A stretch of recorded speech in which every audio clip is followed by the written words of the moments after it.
Pierre Bourdieu on Media and Symbolic Power. Pierre Bourdieu was one of the most influential thinkers in modern sociology. His work focused on understanding how power operates in society in ways that are not always obvious.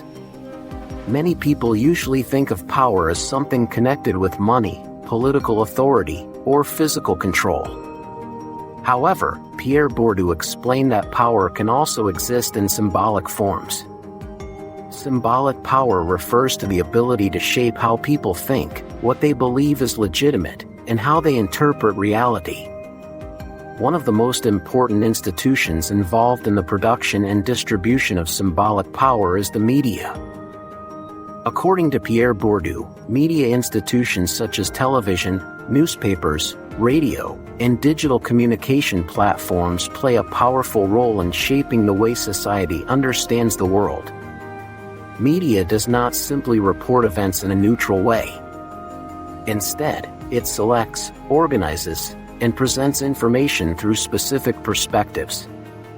Through this process, media contributes to the creation of meanings and interpretations that influence public opinion. Symbolic power operates when certain ideas, values, and interpretations become widely accepted as natural or common sense. When people accept these ideas without questioning them, symbolic power becomes effective. Media organizations can exercise symbolic power because they have the ability to decide which stories receive attention, how those stories are framed, and which voices are heard in public discussions. By controlling these aspects of communication, media institutions influence how audiences perceive social reality. Pierre Bourdieu argued that the media field is a competitive social space where journalists, editors, producers, and media organizations struggle for influence, audience attention, and professional recognition. In this field, individuals and institutions compete to produce information and gain credibility.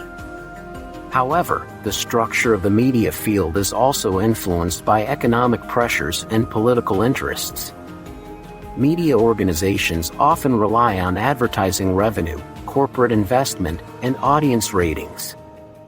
Because of this dependence, media content may sometimes prioritize entertainment, sensational stories, or popular narratives that attract large audiences.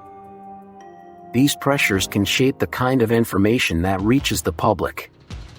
For example, complex social problems may be simplified into short dramatic stories that are easier to present on television or online platforms.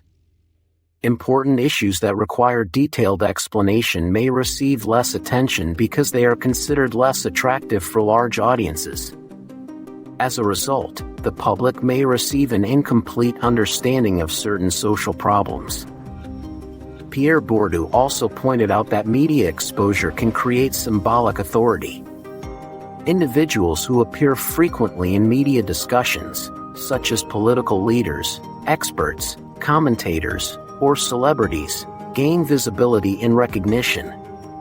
This recognition can transform into symbolic capital, which is a form of prestige or legitimacy. When audiences repeatedly see certain individuals presented as experts or authorities, they may begin to trust their opinions and interpretations more easily. In this way, media visibility becomes a source of influence in society. Another important aspect of Bourdieu's analysis is the relationship between media and other social fields, such as politics, economics, and culture.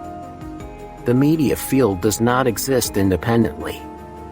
It interacts with other fields and can both influence and be influenced by them.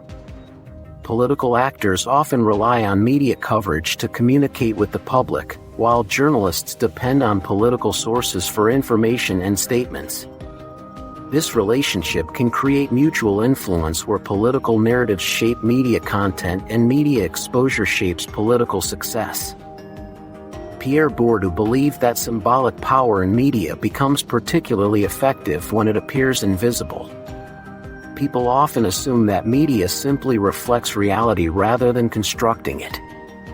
When audiences believe that media representations are neutral and objective, they may not question the underlying assumptions, interests, or power relations behind those representations. This acceptance allows symbolic power to operate without resistance. For example, the way media portrays social groups can influence public attitudes toward them.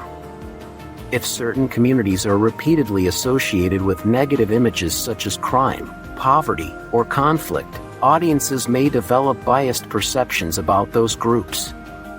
Similarly, if certain lifestyles, professions, or cultural values are consistently presented as successful and desirable, they may become widely accepted ideals within society. These patterns of representation contribute to shaping cultural norms and social expectations. Pierre Bourdieu also emphasized that the concentration of media ownership can increase the influence of symbolic power. When a small number of corporations or powerful individuals control large portions of media production and distribution, they gain significant ability to shape public discourse. Their economic interests may influence which topics receive attention and which perspectives are marginalized. This concentration of influence can limit the diversity of viewpoints available to the public. At the same time, Bourdieu recognized that symbolic power is not completely uncontested. Journalists, scholars, activists, and independent media organizations can challenge dominant narratives by presenting alternative perspectives. Critical audiences can also question media messages and seek information from multiple sources. These forms of resistance help create a more pluralistic communication environment where different voices can be heard. In the modern digital age, the structure of media has become more complex. Social media platforms allow individuals to create and share information without relying entirely on traditional media institutions. This development has created new opportunities for diverse voices to participate in public debates. However, digital platforms are also influenced by algorithms, corporate interests, and global technology companies, which means that new forms of symbolic power continue to emerge. Understanding Pierre Bourdieu's ideas about media and symbolic power helps people become more aware of how communication influences society. Instead of assuming that media simply reports facts, individuals can learn to analyze how information is selected, framed, and presented. By developing this critical awareness, audiences can better understand the relationship between media, culture, and power. In conclusion, Pierre Bourdieu's theory of media and symbolic power reveals how influence in modern society often operates through cultural meanings rather than direct force. Media institutions play a central role in shaping these meanings by deciding which stories are told and how they are interpreted. Through visibility, representation, and symbolic authority, media contributes to the formation of public understanding. Recognizing these processes allows people to engage more thoughtfully with the information they encounter in everyday life. If you found this explanation helpful and want to learn more about sociology, media studies, and important social theories, please like this video, subscribe to the channel, and share it with others who are interested in understanding how society works.